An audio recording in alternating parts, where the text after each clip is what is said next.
Deməli bir daha salam olsun qardaşlar. Mercedes V202 M104 motor. Yuxarıda bir rolik çəkmişdim peçlə bağlı.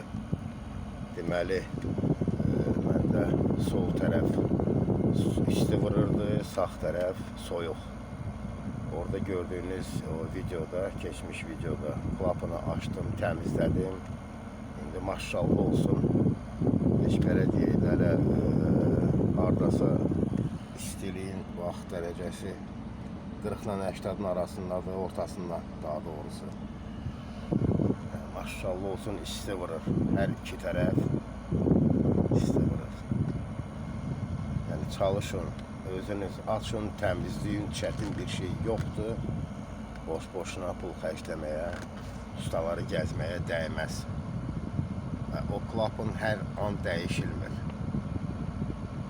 Orada müəyyən kontaktlar var, hətta onlar qopanda da paykalamaq olur. Yəni təmir eləmək olur. O, yəni belə tez-tez sıradan çıxan bir şey deyil.